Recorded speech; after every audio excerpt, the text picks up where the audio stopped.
बिस्मिल्लाहिर्रहमानिर्रहीम। अस्सलाम वालेकुम नाज़रीन, मैं अहमद फ़वाद हूँ। आप यूट्यूब चैनल देख रहे हैं।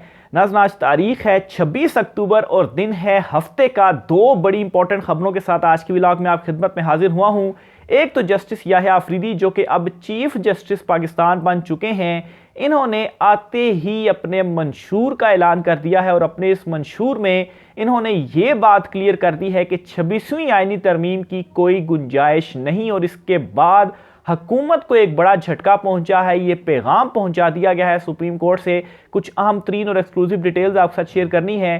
साथ ही साथ नाज़रीन, चीफ जस्टिस साबिक चीफ जस्टिस काजी फायज ईसा जो कि अब माजी बन चुके हैं, ये कल से सदमे में हैं। ख़ास तौर पर जिस तरह से इनकी रुखसती हुई और आप कहें कि ज़िल्लत आमेज़ तरीके से जिस तरह से इनकी रुखसती हुई और ख़ास तौर पर जस्टिस मंसूर अली शाह साहब ने जो लेटर लिखकर इनके लिए अल्फाज अलकाबात इस्तेमाल किए, धोखेबाज का या छोटे शख्स जैसे अल्फाज इनके लिए इस्तेमाल हुए, तो इन चीज़ों के ऊपर काफ़ी शौक हैं। और ख़ास तौर पर जो कल साबिक चीफ जस्टिस काजी फायद ईसा साहब को सहाफ़ियों के सवालों का सामना करना पड़ा, उन सवालों को लेकर भी काजी साहब जो हैं वो काफ़ी शॉक्ड हैं कि ये उनके साथ क्या हो गया। इस पर भी कुछ तफसीलात हैं। काजी साहब रिटायरमेंट के बाद अब कैसा महसूस कर रहे हैं, चीज़ें आपके साथ मैं शेयर करूंगा।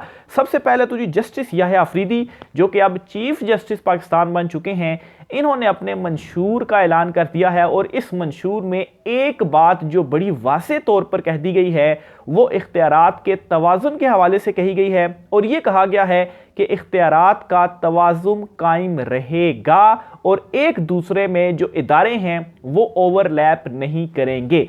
दो बातें, एक तो ये इख्तियारात का जो तवाज़ुन है कायम रहेगा, यानी कि जो हमारे इख्तियारात हैं वो हमारे इख्तियारात रहेंगे, जो आपके इख्तियारात हैं वो आपके इख्तियारात रहेंगे, और दो इदारे एक दूसरे में ओवरलैप नहीं करेंगे। ये क्लियर मैसेज है जो कि चीफ जस्टिस याह्या अफरीदी साहब की जानिब से दे दिया गया है। और 26वीं आईनी तरमीम के ऊपर नज़र डाली जाए तो 26वीं आईनी तरमीम में ना इख्तियारात के तवाज़ुन को कायम रखा गया और इसमें ओवरलैप किया गया। ख़ास तौर पर जुडिशरी के मामलात में ओवरलैप करते हुए मुदाखलत की गई है पार्लियामेंट की जानिब से। कुछ चीज़ें आपके साथ में शेयर करता हूं और क्यों हुकूमत इस वक्त परेशान है। और उनकी परेशानी का आलम यह है कि प्रैक्टिस एंड प्रोसीजर एक्ट में एक मरतबा फिर से जो तरमीम है वो की जा रही है, यानी कि पहले तरमीम की गई और 3 रुकनी जजिस कमेटी बना दी गई, फिर सदारती ऑर्डिनेंस लाया गया और फिर जस्टिस मुनीब, जस्टिस मंसूर जो थे,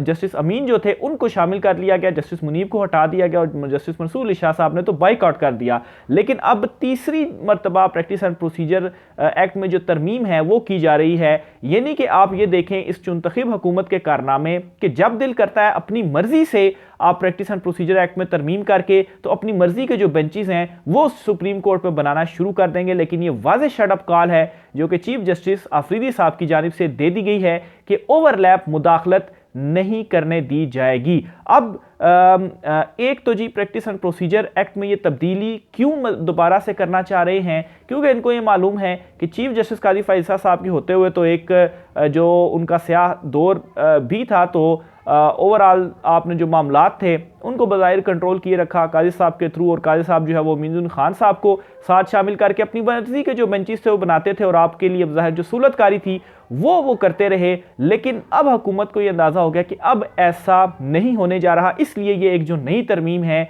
वो लाई जा रही है। अब जस्टिस याह्या अफरीदी जो कि चीफ जस्टिस बन गए हैं, उनके लिए एक दो चैलेंजेस भी हैं। ख़ास तौर पर जब वो बेंचेस बनाएंगे तो ये बात वाज़ेह हो जाएगी। मजीद मंशूर का तो उन्होंने अनाउंसमेंट कर दी है, लेकिन बेंच बनाने के बाद ये बात मजीद वाज़ेह हो जाएगी कि चीफ जस्टिस याह्या अफरीदी साहब जो हैं इस हुकूमत के साथ क्या करने जा रहे हैं, या ये जो मुदाखलत की जा रही है इसको वो किस अंदाज में रोकेंगे। बहरहाल जी ये जो बात चीफ जस्टिस याह्या अफरीदी साहब की जानिब से की गई, इसकी एक एग्जांपल तो आपको प्रैक्टिस एंड प्रोसीजर एक्ट में तरमीम जो हुकूमत दोबारा से करने जा रही है ये हो गई। दूसरी एग्जांपल आपको मैं शेयर करता हूं जी कि जो जुडिशल कमीशन है जहां पर तरमीम के बाद 13 मेंबर्स को शामिल किया गया, इन 13 मेंबर्स में से सिर्फ और सिर्फ 4 जजेस हैं और इन 4 जजेस के अलावा दीगर जो 9 हैं मेंबर्स हैं वो नॉन जुडिशरी से हैं। और इनमें तो जो अरकान पार्लियामेंट हैं उनको भी शामिल किया गया है। तो ये एक और एग्जांपल है ओवरलैपिंग की, एक प्रैक्टिस एंड प्रोसीजर। उससे तो वाज़ेह हो गया ना। देखें मतलब है हर 2 महीने के बाद अब ऐसा तो नहीं हो सकता कि हुकूमत अपनी मर्जी से जो तरमीम है वो लाती फिरे। तो ये चीज़ अवाम को तो पता चल चुकी है कि ये जो चुनतखब हुकूमत है सिर्फ और सिर्फ अपनी हुकूमत को बचाने के लिए इस तरह की जो चीज़ें हैं वो कर रहे हैं। मंसूर अली शाह साहब का रास्ता रोकना था, लेकिन दूसरी तरफ जुडिशरी जिस तरीके से उन्होंने स्टैंड लिया और ख़ास तौर पर जिस तरह से जजेस एक हुए और justice Yahya Afridi chief justice बने और हुकूमत का ये ख्याल था जी के इस्तीफ़े आ जाएंगे और मज़ीद जो हम चीज़ें हैं वो कंट्रोल कर लेंगे, लेकिन इस तरह से नहीं हो रहा। इसीलिए जो नई तरमीम है वो लाई जा रही है। लेकिन याहिया अफरीदी की जानिब से ये 2 मैसेजेस इन दोनों मामलात के ऊपर क्लियर चले गए हैं। फिर इसी तरीके से जी सबसे बड़ा इम्तिहान जो चीफ जस्टिस याहिया अफरीदी साहब का होगा वो फुल कोर्ट के हवाले से होगा। हल्फ वगैरह तो उनका हो गया, चले आज हफ्ता है, कल इतवार का दिन हो जाएगा, लेकिन मंडे वाले दिन से नए बेंचेस एक तो बनेंगे और इन बेंचेस को कैसे चीफ जस्टिस याहिया अफरीदी साहब बनाते हैं। और फिर सबसे इंपॉर्टेंट बात जो कि जस्टिस मंसूर अली शाह साहब और जस्टिस मुनीब अख्तर और दीगर जजेस की जानिब से भी मुतालबा किया जा रहा है वो है फुल कोर्ट का। और ये फुल कोर्ट बनाने के बाद इस प्रैक्टिस एंड प्रोसीजर के साथ क्या होता है, जुडिशल कमीशन के साथ क्या होता है, आईनी तरमीम के साथ क्या होता है, ये एक बड़ा इम्तिहान भी है। लेकिन इस इम्तिहान के हवाले से चीफ जस्टिस याहिया अफरीदी साहब ने ये क्लियर कर दिया है और इसके मुताबिक जो 26वीं आईनी तरमीम है वो तो फिर पूरी नहीं उतरती। बहरहाल जी 2 दिन के अंदर मंडे से आप ये माइंड में रख लें कि बड़े surprises supreme court of Pakistan से आने जा रहे हैं। तो ये तो हो गया जी जस्टिस मंसूर अली शाह जो कि चीफ जस्टिस बन चुके हैं, उनके मंशूर से रिलेटेड कुछ चीज़ें। अब मैं आता हूं जी चीफ जस्टिस, बल्कि साबिक चीफ जस्टिस काजी फायद ईसा जो कि अब माजी का किस्सा बन चुके हैं, वो क्यों सदमे में या शॉक्ड हैं। एक तो जी जस्टिस मंसूर अली शाह साहब का जो लेटर है बड़ा खौफनाक और बड़ा सख्त किस्म का लेटर है और इस लेटर में उन्होंने तो पूरी चार्जशीट लगाई है और मिसकंडक्ट का आप कहें काजी फायद ईसा साहब को मुर्तकब करार दिया गया है और इसमें धोखेबाज और छोटे इंसान जैसे अल्फाज इस्तेमाल किए गए हैं। मीडिया में कुछ डिटेल्स आई हैं जस्टिस मंसूर अली शाह साहब के लेटर के हवाले से, लेकिन ये जो डिटेल्स मैं आपसे शेयर कर रहा हूँ इनको शायद जो है वो उस वक्त चूँकि कल और बहुत सारी एक्टिविटीज़ चल रही थी तो बहुत सारी चीज़ों को इग्नोर किया गया और फिर आपको मालूम है कि मेन स्ट्रीम मीडिया के ऊपर तो इस किस्म की चीज़ें दिखाई नहीं जा रही। मैं फुली डिटेल आपके साथ लेटर की शेयर करता हूँ और नई डिटेल्स आपके साथ में शेयर करूँगा। एक तो जी जस्टिस मंसूर अली शाह साहब ने अपने इस लेटर के अंदर ये कहा कि ये जो रेफरेंस है ये रेफरेंस होना ही नहीं चाहिए था क्योंकि काजी फायद ईसा साहब ने अपनी हदूद से तजावुज़ किया। अब इख्तियारात से अगर तजावुज़ कोई आम ऑफिसर करे ना तो उसके ऊपर नैब में केसेस बन जाते हैं, उसे सजाएं होती हैं। तो यहाँ तो मंसूर अली शाह साहब कह रहे हैं कि हदूद से तजावुज़ किया गया और ये रेफरेंस ही नहीं होना चाहिए था। तो अब काजी साहब का क्या बनेगा, क्या कोई मिसकंडक्ट होगा, क्योंकि ये कोई आम शख्स लेटर नहीं लिख रहा, सीनियर प्यूनी जज जस्टिस मंसूर अली शाह साहब जो हैं वो ये लेटर लिख रहे हैं। और जस्टिस मंसूर अली शाह साहब सुप्रीम कोर्ट के चीफ जस्टिस थे अगर ये 3 रुकनी पैनल ना जाता और जस्टिस याहिया अफरीदी साहब को चीफ जस्टिस ना बनाया जाता। फिर जी उन्होंने मजीद अपने लेटर में ये कहा कि चीफ जस्टिस का फ़र्ज़ है कि बुनियादी हकूक़ और अदलिया की आज़ादी का तहफ़्फ़ुज़ करे, मगर चीफ जस्टिस ने मिली भगत से रोकने के बजाय मज़ीद दरवाज़े खोले।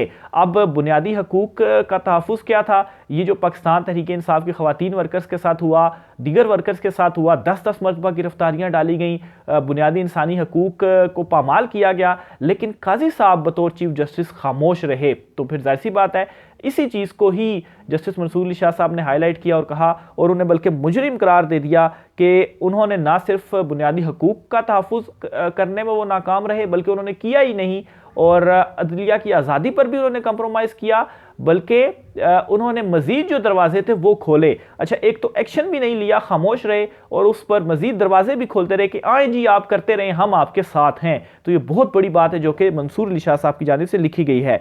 फिर इसके अलावा जी मज़ीद वो लिखते हैं कि काजी फायद ईसा साहब का जो दौर है इसे एक तो छोटे दौर के हवाले से याद रखा जाएगा और छोटा शख्स के मुतरादिफ यहाँ पर मंसूर अली शाह साहब जो है वो काजी फायद ईसा साहब के लिए जो अल्फाज हैं वो इस्तेमाल कर रहे हैं, यानी कि छोटे दौर के हवाले से याद रखा जाने का मतलब क्या है। अब छोटा दौर है तो छोटा शख्स है तो छोटा दौर है, तो ये अल्फाज, ये सख्त अल्फाज हैं जो जस्टिस मंसूर अली शाह साहब की जानिब से लिखे गए। और कल जब मैं वो रेफरेंस भी कवर कर रहा था ऊपर काजी फायज ईसा साहब की वो जो तकरीर थी वो चल रही थी, वो लाइव चल रही थी, और नीचे मंसूर अली शाह साहब के जो लेटर्स के टिकर्स थे वो चल रहे थे। तो एक तरफ वो रेफरेंस हो रहा था और दूसरी तरफ काजी साहब के हवाले से ये जो अल्फाज हैं वो टीवी के ऊपर चल रहे थे। इसी वजह से तो काजी साहब ज़रा थोड़े से हैं कि ये क्या हो गया, और मेरा जो रेफरेंस था वो बर्बाद कर दिया गया, और ऐसे जो है वो शर्मनाक या ज़िल्लत आमेज़ तरीके से जो मेरी एक रुखसती है वो हो रही है। फिर जी इसी तरीके से ये भी जस्टिस मंसूर अली शाह साहब की जानिब से लिखा गया कि चीफ जस्टिस काजी फायज ईसा ने अपना जो सर है वो शुतुरमुर्ग की तरह रेत में दबाया, और वो ये सोचते रहे कि कुछ नहीं हो रहा। अब शुतुरमुर्ग होता है ना, वो किसी मुसीबत से बचने के लिए क्या करता है, अपना सर जो है वो रेत में दबा देता है, या अगर मुसीबत से नहीं भी बचता तो फिर भी सर रेत में दबा देता है, और चूंकि उसको कुछ फिर नज़र नहीं आता तो वो कहता है कि सब ओके की रिपोर्ट है। तो काजी साहब ने भी यही किया, वो शुतुरमुर्ग बने रहे और अपना सर जो है वो रेत के अंदर दसा दिया और कहा जी कि मुझे तो कुछ मालूम ही नहीं है। और ऐसे वो अक्सर कहते भी थे। आज तरमीम के हवाले से जब उनसे कहा कि जी कि तरमीम होगी तो कहते मुझे तो पता ही नहीं है। हालांकि यूट्यूब के थंबनेल बड़े गौर से वो देखते हैं और वीलॉग्स बड़े गौर से वो सुनते हैं और कहते हैं कि ये लिखा गया और वो लिखा गया और ये तनकीद की गई और वो तनकीद की गई। तो इतना टाइम है था साबिक चीफ जस्टिस काजी फायज ईसा साहब के पास कि वो यूट्यूब की वीडियोस और थंबनेल देखें, लेकिन आईनी तरमीम जिस पर पूरा मुल्क एहतजाज कर रहा था, रात के अंधेरे में ये पास हुई, और इस पर काजी साहब कहते हैं जी मुझे कोई इल्म नहीं। फिर जी इसी तरीके से मज़ीद उन्होंने लिखा गया कि ढिटाई से ये कहा गया कि फैसले के ऊपर अमल दरामद ना किया जाए, और फैसले को अच्छा ये क्या बात इन्होंने की, जो मखसूस नशिस्तों का फैसला था इसमें जस्टिस मंसूर अली शाह साहब ये कहते हैं कि ढिठाई से ये कहा गया कि मखसूस नशिस्तों के फैसले पर अमल दरामद ना किया जाए। काजी साहब ने भी अपने नोट में लिखा था, और सुप्रीम कोर्ट के फैसले पर अमल भी नहीं जो है वो किया गया। हालांकि आप तो चीफ जस्टिस थे, आपने इंप्लीमेंट करवाना था, लेकिन आप ढिठाई से कहते रहे कि इसके ऊपर जो इंप्लीमेंट है फैसले पर वो ना किया जाए। देखिए ढिठाई का लफ्ज़, और ये कोई और नहीं बल्कि जस्टिस मंसूर अली शाह साहब यूज़ कर रहे हैं। फिर इसी तरीके से जी मज़ीद कहा गया कि अपने कोलीग्स के साथ इज़्ज़त वाला उनका मामला नहीं था। फिर इसी तरीके से जस्टिस मंसूर अली शाह साहब ने मज़ीद ये कहा कि रेफरेंस देने का मतलब है कि धोखा देने वाले को इज़्ज़त से रुखसत किया जाए, इस वजह से इस रेफरेंस में मैं शामिल नहीं हो रहा। यानी कि वो यहाँ पर समझते हैं कि काजी फायज ईसा साहब ने धोखा दिया और उनको इज़्ज़त से रुखसत नहीं होना चाहिए। खैर वैसे हुआ भी कुछ इसी तरह से, एक तो आपका लेटर ये सामने आ गया और फिर उसके बाद जो सहाफ़ियों के सवालों का उनको